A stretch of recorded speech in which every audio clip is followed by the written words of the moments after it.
मेरा नाम अजय कुमार साहू है, मैं उड़ीसा से हूँ और मेरा बैचलर्स मैं government college of art and craft Khallikote sculpture department से किया हूँ। और अभी फ़िलहाल मैं तो घर में ही प्रैक्टिस कर रहा हूँ। तो बचपन से हम सुनते आए हैं कि जहाँ पर लोग बैठ के दारू पीते हैं, सिगरेट पीते हैं, वहाँ पे मत जाओ, उनको मत देखो। ये तो सब बोलते हैं हमको, लेकिन क्यों मत जाओ वो नहीं बोलते। तो जब मैं बैचलर्स थर्ड ईयर में था तब इस चीज़ का मेरे को मिला, क्योंकि मैं वहाँ पे देखा बहुत लोग ऐसे करते हैं। तो ऐसा है ये कि जहाँ पर बैठ के लोग ये सब कर रहे हैं और आप उनको देख रहे हैं, तो आप डायरेक्टली हो या फिर इनडायरेक्टली हो, उनके साथ आप हो उनके इम्पैक्ट में। मैं ये भी देखा कि जो लोग सिर्फ जाके वहाँ पे बैठते थे, वो ही लोग कुछ दिन के बाद वही सेम चीज़ कर रहे हैं। तो मेरे को वो जब मैंने देखा वो ये फील हुआ कि ये सब एक मछली है और उन लोग सब एक ही जाल में फंसे हुए हैं। वो काम में मैंने जो जाल यूज़ किया है उसको हम उड़िया में बोलते हैं खेपा जाल। वो एक ही जगह में पड़ता है और उस एरिया में, पर्टिकुलर एरिया में जितने भी सारे मछली होते हैं उनको खींच के लाता है वो। तो इसीलिए मैंने वो यूज़ किया। और चिलम जो है वो मछली के शेप का मेरे को रिलेट हुआ, इसलिए मैंने उसको उसमें यूज़ किया।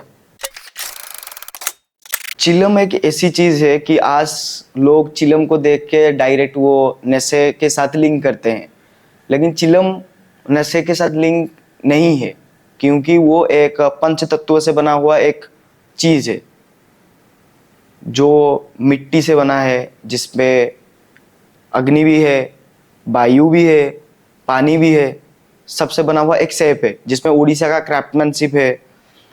तो वो नशे के साथ लिंक नहीं होना चाहिए। और वो तो डिपेंड करता है कि कौन उसको देख रहा है, वो काम को कौन देख रहा है, वो कैसे ले रहा है। उनका इसका दो साइड है, तो वो क्या सोच के देख रहा है, ये टोटली उसके ऊपर ही डिपेंड है। जैसे कि हम ये बोल सकते हैं कि जो टीवी में हम एक ऐड देखते हैं कि टाइटेनियम का एक छुरी है जिसमें बहुत अच्छा फल कटता है, तो उसको देख के वो चीज़ अगर हम एक मास्टर शेफ को देंगे तो वो उसमें फल काटेगा। और वही सेम चीज़ हम अगर एक साइको को दे दे तो वो उसमें कुछ भी काट सकता है। तो ये टोटली डिपेंड्स वो कौन देख रहा है और किसके हाथ में है। चांचो का जो स्टोरी है वो बहुत पुराना है। लाइक अभी तो कोई यूज़ नहीं करता, बहुत रेयरली यूज़ करते हैं लोग। मेरे एरिया में जब समर के टाइम में लाइन कटता था तो चिलिका के पास में ही मेरा गांव है, तो अच्छा हवा चलता है, तो लोग इसको लेके डायरेक्ट डाल के सोते थे इसके ऊपर, तो इसलिए यूज़ होता था। फिर मैं ये देखा कि जो 2 घंटे के लिए लोग सो रहे हैं ना, उसमें वो टेम्परेरी घर बन चुका है उनका।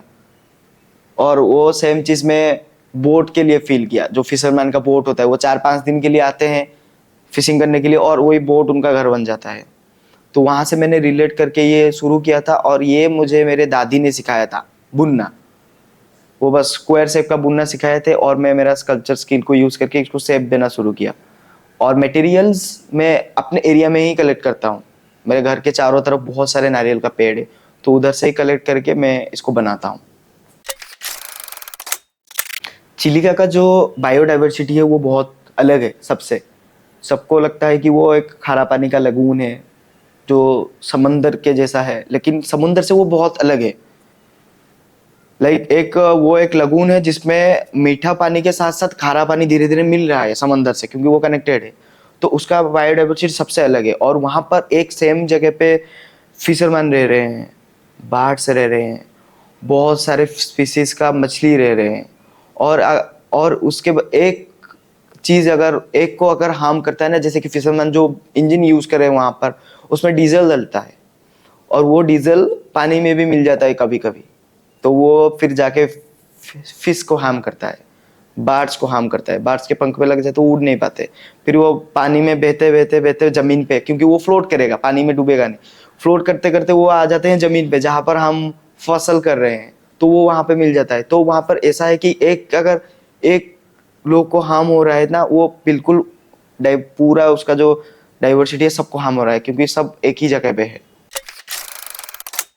मेरे काम में तो मैं बेसिकली नेचुरल चीज़ यूज़ करना प्रेफर करता हूँ।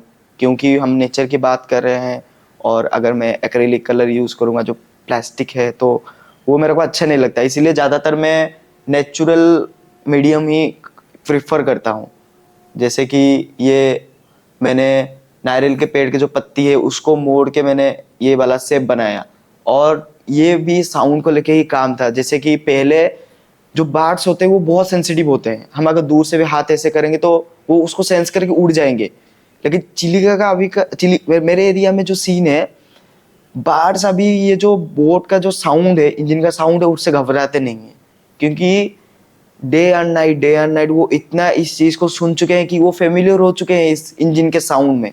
और मैंने वो जो शेप बनाया है वो आप मछली का शेप, और जो मेरे एरिया में जो गाय हैं, गाय का भी ये था कि पहले जो वो हॉर्न का साउंड सुनते थे वो भाग जाते थे, लेकिन मेरे एरिया में ऐसा भी है कि वो हॉर्न का साउंड सुन के भी कुछ उनको फर्क नहीं पड़ता, तो वो भी फेमिलियर हो चुके हैं वो साउंड से। इसीलिए मैंने वो पत्ते को यूज करके एक गाय का सींग और मछली का पूंछ के जैसा शेप बनाया है, ये वाला काम है।